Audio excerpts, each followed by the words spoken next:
The following program is closed captioned for the thinking impaired.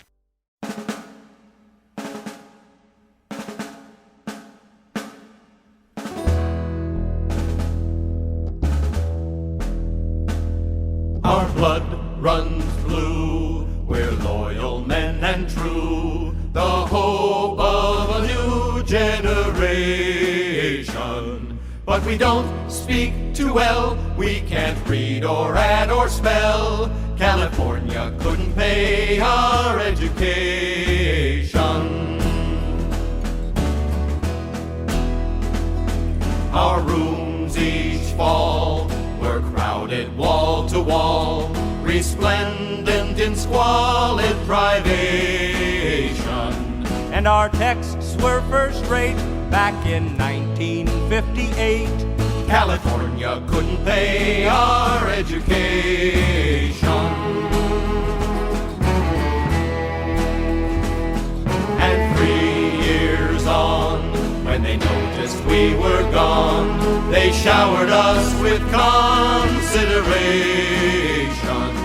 And they transferred our files to the Hall of Juveniles.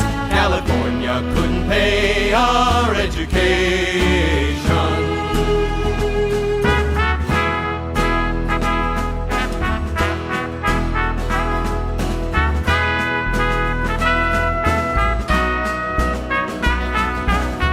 We had a great music teacher.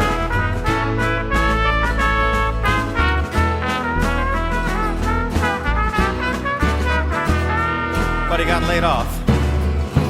Now we've got great jobs. I stock the salad bar at Bob's. And I polish knobs at Union Station.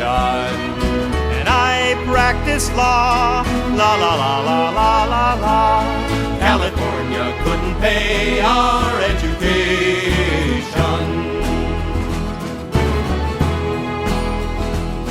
The proprietor of our local liquor store refused our request for a donation.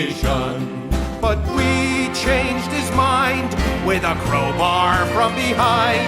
California couldn't pay our education.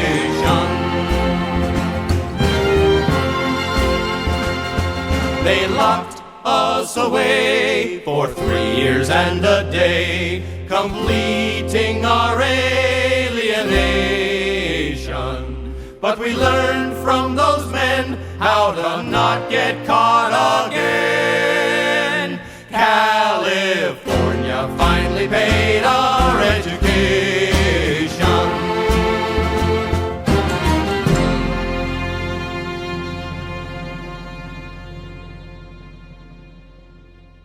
The Foreman with California Couldn't Pay Our Education. Hi, welcome to the 40th edition of the Brain Sandwich Podcast.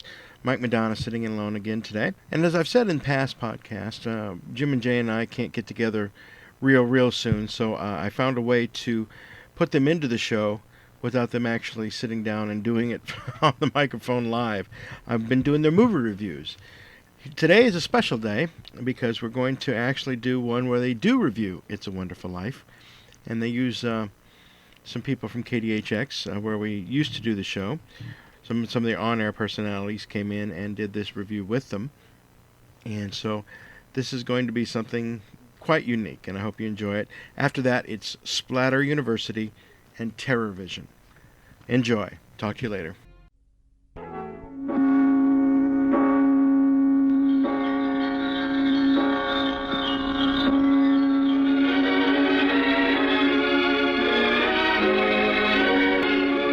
Hello? Are you boys watching those god-awful movies again? Well, Roy St. John, That's me. producer and host of the morning show. Thanks for coming over, Roy. How Yeah, you Roy. doing? Thanks for helping out. Now let me get this straight. You're wanting to put one over on Gene. Yeah, see, here's what the story is, Roy. Jim and I review these really bad horror movies every week for the show. We have the movie review for the show. I've heard about Jean that. can't stand the movies. She just hates them. It makes her sick. So she won't let us watch anything, see? So we have to pretend that we're watching It's a Wonderful Life, and then she leaves, then we can watch the horror movie. Well, why It's a Wonderful Life? Well, we're right, because it's her favorite movie. She loves It's a Wonderful Life. And since it's almost Christmas, I mean, we thought we'd play this really great joke on her, but we need your help. Now, you're going to be Clarence, you know, the angel? Yeah, I'm beginning to like this less and less. Okay, and then you put the sheet over your head. Oh, great. And, Jay, this will be great. Wait, this will be great. Okay, and then you're Gene's guardian angel, see? Wait, I can hear Gene coming. Hold on. Hide back here, Roy. Get behind the curtains, will you? Okay, come on. No, don't laugh, Roy. Get behind the curtains. Hey, Come on, she'll hear you. I'm getting. Okay. Okay, what we're going to do, Roy. Roy. What? Are you guys watching those god-awful movies again? Oh, no, of course not, dear. We're watching It's a Wonderful Life with Jimmy Stewart. And Donna Reed. It's our favorite. What are you really watching? No, dear, really. We're watching It's a Wonderful Life. Life. Yeah, with Jimmy Stewart. And Donna Reed. It's our I know how it goes. Look, it's Christmas. At this one time of the year, I wish you two would just tell me what you're watching. I don't care how many eyeballs pop out. I don't care how many chainsaws or meat hooks or lawnmowers or used on teenagers or pets or nuns. I'm just sick and tired of listening to your lame little boy excuses. Why don't you just grow up and tell me the name of the movie? Do you tell her, Jim? Oh, it's French. I don't read French. Here, Jay. Okay, Gene, okay. I don't know how you pronounce it in French. The translation is Christmas Cannibals of Easter Island. Christmas Cannibals of Easter Island? Are you guys sick? Don't tell me. The cannibals eat the reindeer when Santa shows up. Don't forget the elves. And Santa, Gene. I don't want to hear it. I just spent 4 hours in a mall looking for your presents. And what do I find when I get home? You two, on the couch, watching the dregs of humanity eating each other. I don't think I like the sound of that. You know what I wish? I wish you and Jay never discovered those god-awful movies. What? Say it again, Gene. What did you say? It would be a much better world if these movies had never been made in the first place. I wish all these violent, sick, twisted, repulsive, reptilian, male, god-awful movies would just disappear. Did you hear that, Jay? She wishes horror movies had never been born. Gracious good evening, Gene. I'm your guardian angel, Clarence. Clarence, right. Give me a break. That's what I'm here to do, Gene. I'm here to give you a break. Hey, Jim, what's this? Another one of your disgusting practical jokes? What? Who? What? Me? No. Who's this? Where, Gene? What? Here. Jay, what's she talking about? I don't know, Jim.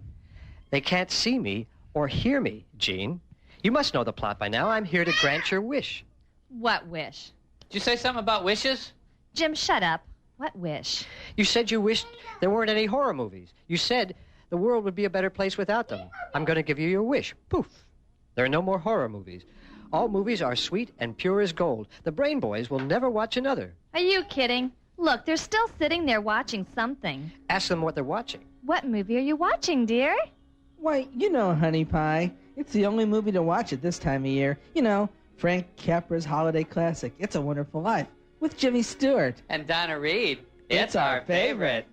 Are you really watching It's a Wonderful Life? Of course, darling. And that's what you wanted to watch tonight, didn't you? You always want to watch that. Look, we have our little family snuggled together to watch this inspirational favorite, sharing the season with one of our special friends, Jim here. Oh, you know it, Jay. I love cocooning with you two.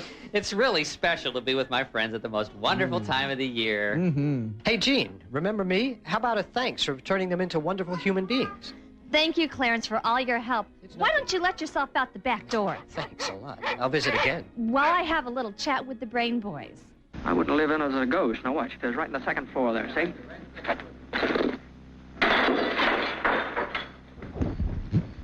What'd you wish, George? Well, not just one wish, a whole hatful.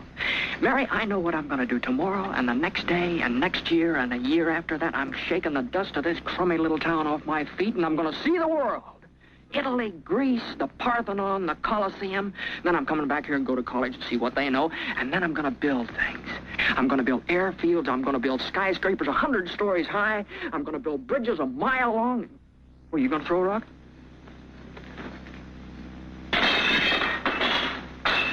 Hey, that's pretty good. What'd you wish, Mary? Hello, gal, can't you come out tonight? Can't you come out tonight? Jay, that is such a wonderful scene. I mean, the exuberance of youth. The exuberance of youth. And don't put it so close, Jay. You can't, Jay. I like this so much. Enthralling. It is enthralling, Jay. The exuberance of youth, and just enthralled with everything that's happening. It's spring. The moon's out. He's in love. She's in love. Jim, you're missing the best part. Listen to this. I'm going to run this back. I love this. Okay. Just listen to the song, the way they harmonize. It shows that their lives and their love are in harmony, Jim. It is, Just and like one. Now listen. That's hold right, on. and it lasts throughout Here the it comes. ages. Buffalo girls, can't you come out tonight? Can't you come out tonight? Can't you come out tonight? Buffalo girls, can't you come out tonight? Dance by the light of the moon. What'd you wish when you threw that rock? See, Jim? It's You're just right, like, Jay. It's New Age, isn't it? It was is. This is made in, what, 1930s? Yep, in and the It 30s. has the same spirit as the New Age, the New Age music. Just like they were singing. It sounds just like something on Wyndham Hill. It does. It I has love that it. same This is one of my harmony. favorite parts, Jay. There's a certain harmonic convergence of their souls. I think I Jim. could watch this part over and over Well, again. Not only that- just the movie, Let's but do it, Jim. Here, let okay, me run it let's back. do. And the symbolism of throwing the rock through the window, of breaking all the past ills that have gone through your life. Dance by the light of the moon. What'd you wish when you threw that? You see, and he's not speaking his regular voice either, and that really is a subtle point that you should be noting is dance by the light of the moon.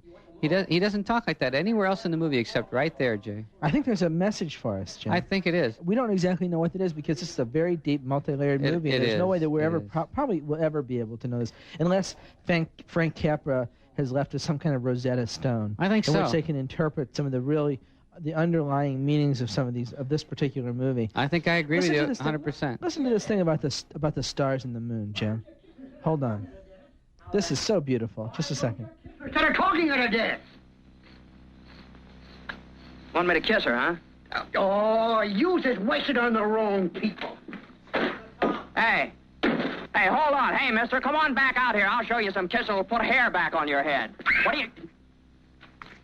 Well, that wasn't the part I had in mind, Jim. You mean I the was- part where she loses her robe, Jay? No, I mean where he's going to lasso the moon and pull it down for her and Yeah, of everything. course, Oh, it of has a course. calming effect on me. It does. It's just like putting on tubular bells and listening to it at Yes. high volume. George, there is a rumor around town that you closed your doors. Is that true? Oh, well, I'm very glad to hear that. George, are you all right? Do you need any police? Police? What for? Well, mobs get pretty ugly sometimes, you know. George, I am going all out to help in this crisis. I have just guaranteed the bank sufficient funds to meet their needs. They will close up for a week and then reopen. Just took over the bank. I may lose a fortune, but I am willing to guarantee your people, too. Just tell them to bring their shares over here, and I will pay 50 cents on the dollar. Oh, you never miss a trick, do you, Potter? Well, you're gonna miss this one. If you close your doors before 6 p.m., you will never reopen. Jay, a powerful scene, much different from the one that we saw the first time, but every bit as important to this story. Well, Jim, it really points out what a visionary Frank Capra was. He actually saw the future. I mean, this was obviously a scene that was a precursor to the Keating Five. And Tried the to savings take and over loan the scandal savings as and well. loans, yeah. It was clearly that way, and why no one has ever been able to really see that. And I of don't know. course, the obvious antithesis of Christmas in this Potter character, just goes contrary to everything else that this movie stands for. And here's this evil force that's trying to take over the town. And of course, the only light in this whole darkness is the building and loan. And Well, and Jimmy Stewart, who maintains a strong ethical system throughout. That's right. Despite being faced with all these problems and the Yes. heartlessness of Mr. Potter and all that and stuff. even though he breaks down later under the strain of it, it comes through in the end. And of But course, even Jesus broke down, Jim. he would have. I mean, if And he you read did. the New Testament, he did, and of course there was ultimate redemption and so on. But That's right. even he had his moment of weakness, and I think, again, this is an incredibly visionary film, It is, and that's why it's still played over and over again every Christmas. and every week at this house. Look, Daddy, teacher says every time a bell rings, an angel gets his wings. That's right. That's right. Attaboy, Clarence.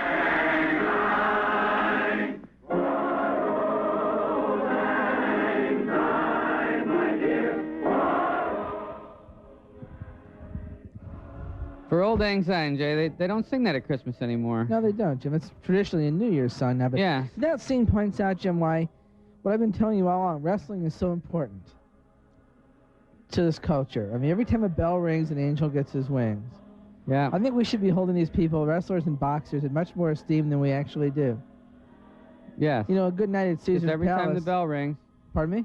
Because every time the bell rings. That's right. A good 15-rounder at Caesar's Palace kicks 15 more of them up to the That's next right. level. That's right. It's wonderful, Jim. It's just a wonderful movie, and, you know, it is a wonderful life, Jay. It really is, Jim. I'm Yeah. really happy that... I don't know what I'm happy about. I'm so damn We're just tired. happy. We're just happy. Because it's such a wonderful movie. Oh, Gene, I hope we're not boring you, Poopsie. No, not at all. You know how much I love this movie. But we must be driving you crazy going on and on like this. Not a bit. I really enjoy your conversation tonight. Don't you think we're overdoing it just a little, Gene? No, Jay, I love sitting and chatting with my husband, his best friend, finally discussing the uplifting things in life. In fact, this was so much fun, I think we should watch the movie again. No, not that. And guess what? I've got the script to the movie, so we can read along. Gene, it was just a joke. I mean, Clarence, that wasn't Clarence, it was Roy St. John. Oh, I know. I'm just so glad to finally have you where I want you. Now read along, you two, while we watch it again and again and again.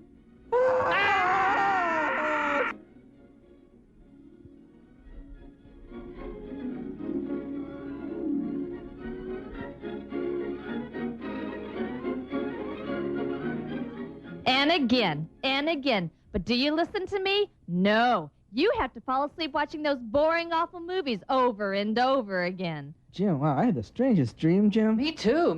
I dreamt we were trying to fool God. Gene into thinking we stopped watching horror movies. Don't tell me. Listen, it backfired. We had to watch It's a Wonderful Life over and over and over again. That's really weird. Who's really weird? Jim, don't you have anywhere else to hang out? Is this supposed to be the pool hall around here? Well, looks like everything's back to normal. That's right, Jim. It is a wonderful life. It is. And one more thing. I don't want your hockey clothes sticking up the hall anymore, and clean up the dog poop before it snows. Jim, stay out of my refrigerator. Didn't you just eat?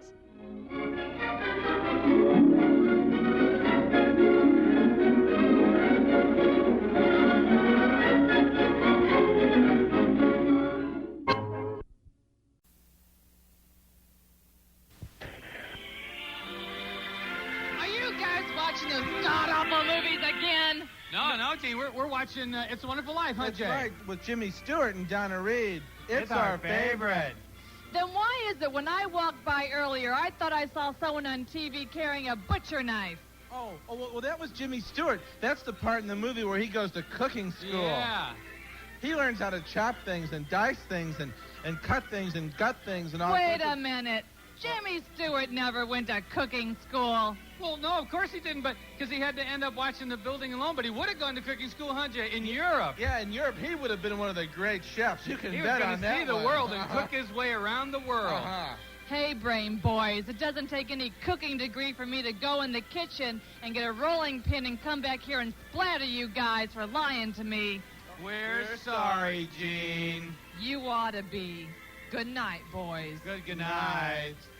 She gone? Yeah, I think she's really I think mad she, at us, okay, Jay. yeah, she's gone, though, Elise. What do you got? But it doesn't matter because we got this. She said the title. What is it? She said it. We got Splatter U. It's Splatter University. Oh, good. What's it about? Oh, this is great. There's all these students, right, in a little Catholic university up in the hills on this lake, and there's this priest that goes around who's in a wheelchair, and he gets out his crucifix, and he kills everybody. Oh, Yeah. great. Put it in quick. I can't wait. There's one more thing I think I should tell you about. You'll find out anyway, so I may as well tell you now. What is it? Well, you're not superstitious, are you? Superstitious? No, of course not. Well, apparently several of the other applicants for the position were. They pulled out of the job at the last minute. Really? Why? Well, there's a silly rumor going around, probably started by the students, that the classroom you'll be using is jinxed. Jinxed? Silly. I trust you heard of the tragedy last semester. No. I thought not.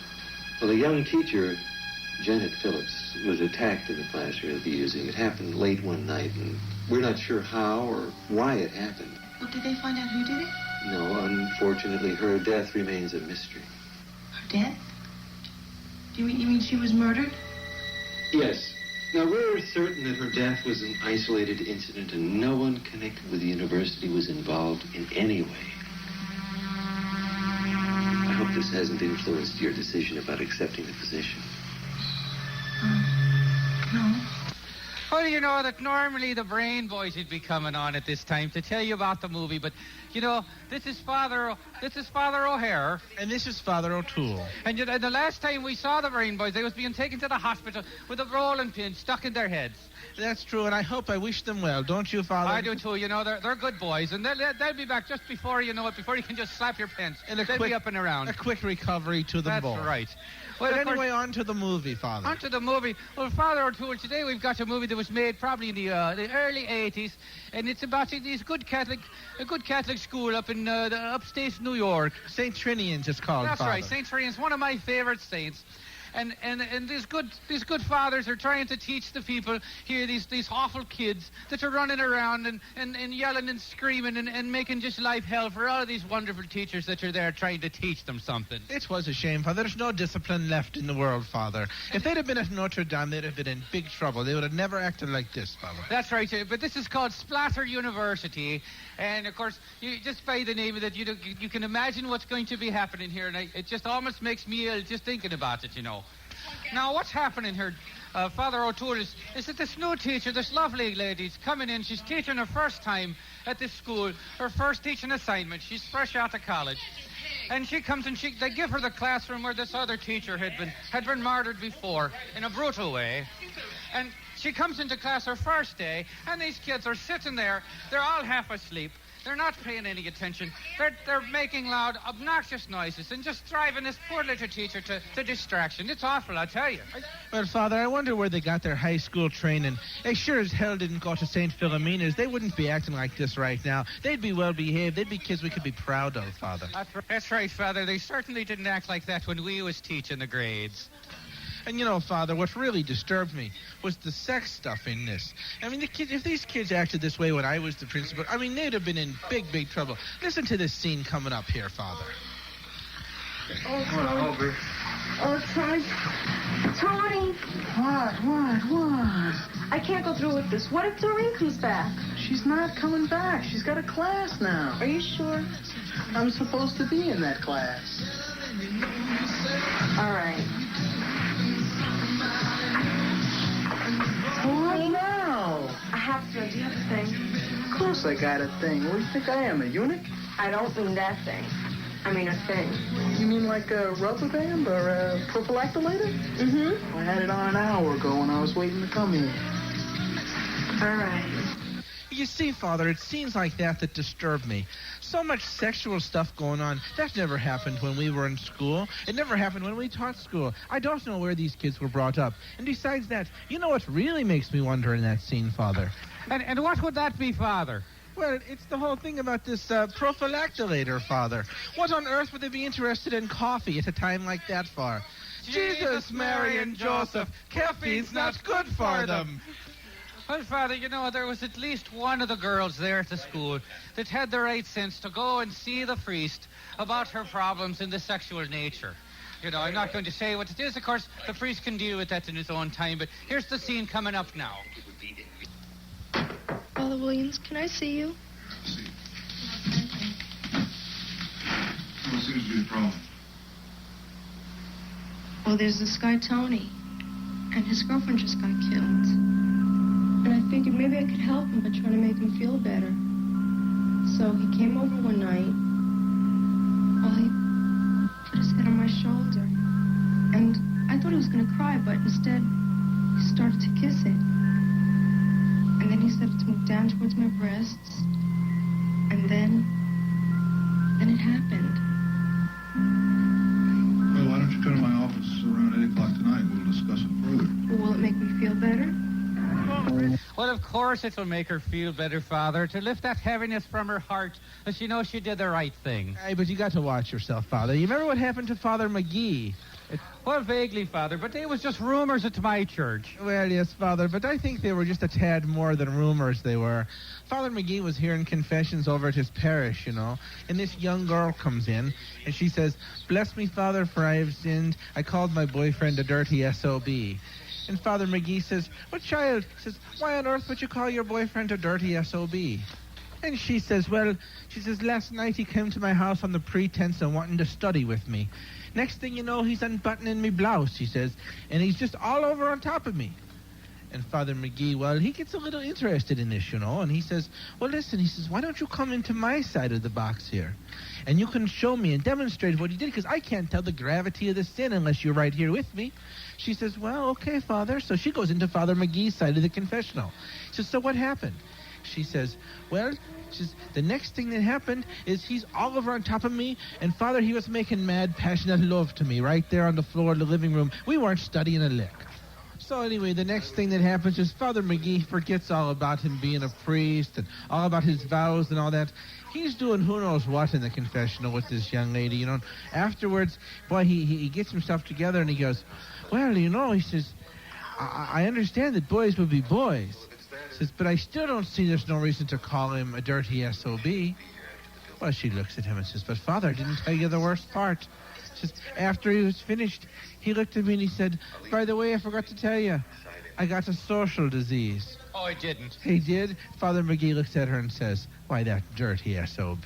Well, that's what I would have said, too. So that he would, I know. I would have, but I still think that it's just a rumor. Well, maybe it is. Let's hope for the sake of Father McGee's soul that it's just a rumor. Yes, let's do. But Father O'Toole, there was one character in this movie that I really liked. Even though all the kids were terrible and they just didn't pay any attention. Oh, they were horrible. Father. They were just disgusting. They're always doing stuff. They never would tell anybody what they're doing. They're smoking dope in the stairwells and stuff. And then they're selling it right there in the school. Of course, this must be the 80s. I don't know. But there was a landlady there, and sure to be going. I'd love to have her for me housekeeper sometime. She's just a wonderful gal, and there's a scene coming up here that you'd like to hear. Oh, yes, she was just a real ray of sunshine. She certainly was, and you're going to love this woman. Would you like some coffee? I'm sure there's still some hot on the stove. Oh, no, thanks. I can only stay for a minute. I just wanted to come to remind you to make sure that you lock the front entrance door when you come in at night. Some of the other tenants have been complaining it's being left open. And, I really don't blame them with all the kooks running around killing people they don't even know. It seems to me if you're going to kill someone, you at least know them real well. That's very strange. There was a woman killed in the school I'm teaching at. It happened a few months ago. Do you know anything about it? Yes. I saw pictures of her body in the newspapers. Blood all over the place. It was awful. Oh, I don't even want to talk about it. Now, you take when Mrs. Crawley decided to do away with her husband. Mrs. Crawley? Who's she? Oh, she lived here a little over a year ago. Now, all she had to do was put some arsenic into Mr. Crawley's prune juice. Went just like that. Didn't feel a thing. That's a much nicer way, don't you think? Yeah.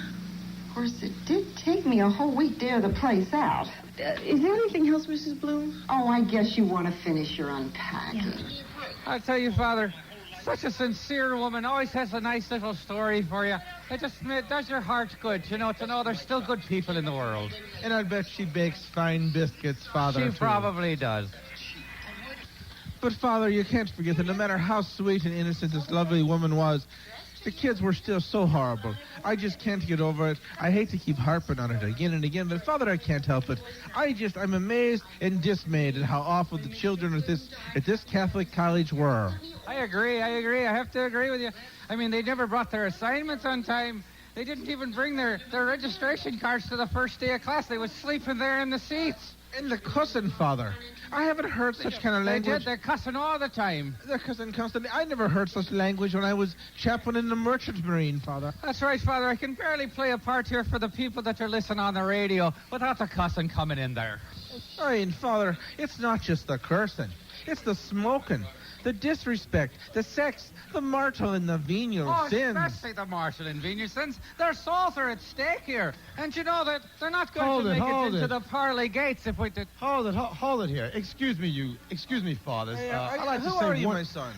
Well, I'm the producer. I've been sitting in the box here, and I've been producing this thing. And I can't for the life of me understand how you guys can talk about the children and how to discipline them. I can't understand this when the priest is the actual murderer here. You guys haven't even discussed the priest one bit. I mean, he went around and took a knife out of a crucifix and slashed these poor students. And you guys are talking about smoking and cursing. Well, my son, at least he He blessed them after he killed them. And he gave them extreme unction. That's right. But you know those kids. All right, hold on. Time is running out. Hey, I'm the producer here. Time is running out. It's time for the rating. Let's do the rating. Oh, Father, that's right. I remember the Brain Boys told us we had to rate it. That's right. They had to rate it on 1 to 5 Labradors, they said. Whatever that means, That's Father. right. It's okay. So you go ahead. I'll give you Father. first. I'll give it 3.5 Labradors. That's what I'll give it. Well, I don't understand it because, you know, there wasn't a dog in the whole movie, but I like dogs, so I'll give it 3.5 Labradors as well. Where did we agree on something? I liked it don't we, just as Father? well as you did. 3.5 Labradors for this wonderful Sure, movie, big dog. Splatter University. So for the Brain Boys and KDHX... This is Father O'Hare. And Father O'Toole saying, God bless you one and all.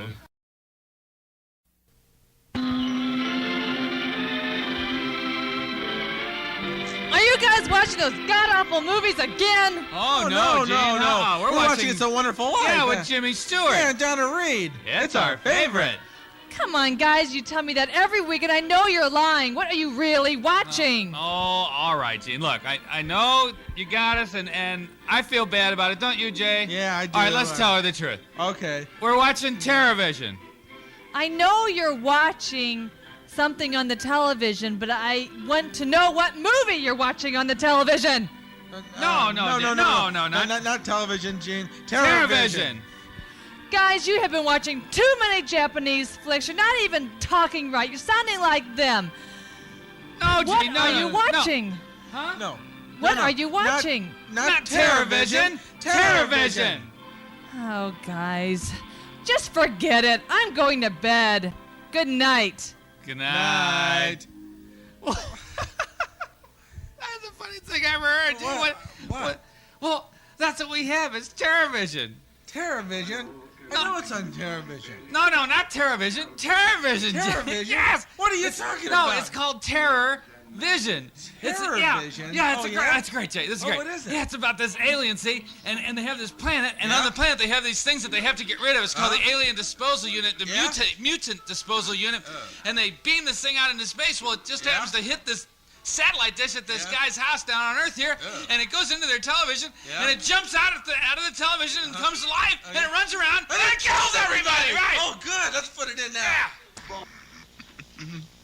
People of Earth, please heed my warning. A terrible accident has occurred. I am Pluthar, sanitation captain of the planet Pluton. People of Earth, you must heed my warning. Destroy your satellite receivers. Dismantle your communication systems. Render your television sets inoperable for the next 200 Earth years. A stray energy beam containing garbage from my substation may be headed for your solar system and could possibly result in the total annihilation of your species. I'm so terribly sorry for the inconvenience. That's right, Jay. It would be a slight inconvenience to have humanity destroyed, but well, I don't know. I guess with tax time coming up, it wouldn't be maybe not such a bad idea, but that's beside the point. This is TerraVision, Jay. This is a Lightning video, 1986, and I'll tell you, Jay, I have to just say it right off the bat. I thought of E.T. every time I watched every part of this movie. It's just incredible the parallels that this movie is taking to E.T. Even though it came after it, and okay, maybe you can say, well, they're just copycatting, you know, and just taking off on the popularity of E.T., but I think it took E.T. one step further, and it's just amazing, Jay, and I know you're going to agree with me on this one. Wait, Jim, did we see the same movie here? Now, the movie that I saw had this planet Pluton in which they had these former house pets that somehow mutated, and to get rid of them, they vaporized them or something and sent their molecules into space.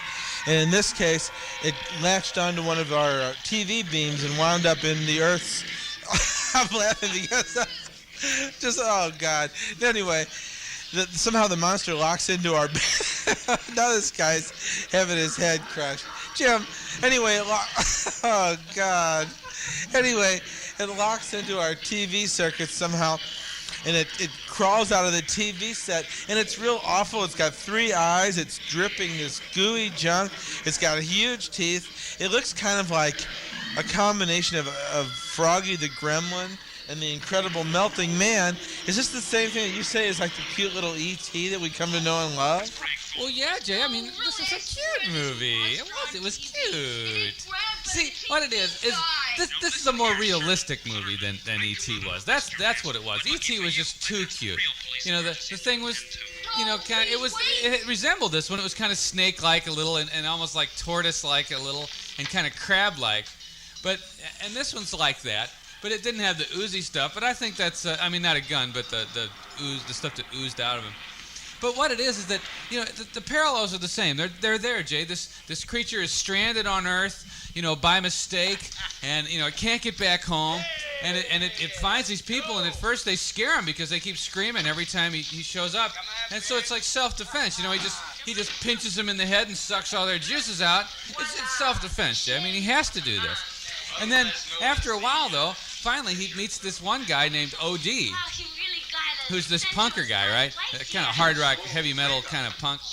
And he's got these studs on his arm. Well, he's about to eat him, and he puts his arm up, and he sees the studs, and he remembers his master somehow had kind of bumps on his arm or something, the alien that owned him. And he remembers that, and he goes, oh, I remember this. I shouldn't eat this guy. And that's when they become friends. So they teach him, and you know, they become friends, and they give him food and stuff, and then they start teaching him how to talk. And I'll show you in a little bit when the scene comes up. It's great. This is great, Jay. Jim, what do you mean? They didn't teach this thing to talk. This E.T. was intelligent. It was cute. This thing was gross. It was drooling, and it had no brain whatsoever. All it wanted to do was eat people. They taught him how to talk. He said their names, and he taught Show them me this. All right, here. It's coming up right here. Food. This is called food. It's good for you. Yum, yum. Check it out, dude. Food. Food. See? It's good for you. Like vegetables. Mother says eat your vegetables.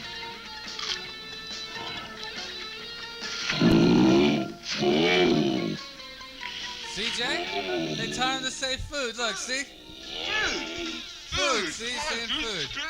Yeah, but Jim, the thing is, he's looking at them while he's saying food. That's the tip-off. Well, he always looks like that, though. It's hard to see when he's looking at you. You know, he's got so many eyes. You know.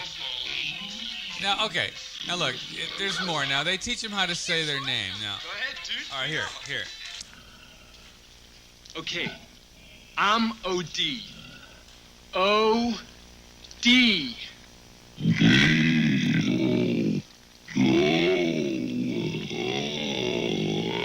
O.D. O.D., man. See, Jay, he's not only cute and adorable, he's hip. He says man. I mean, he teaches him to say these people's names, and he does everything. Jay, then they go on, they teach him how to watch TV.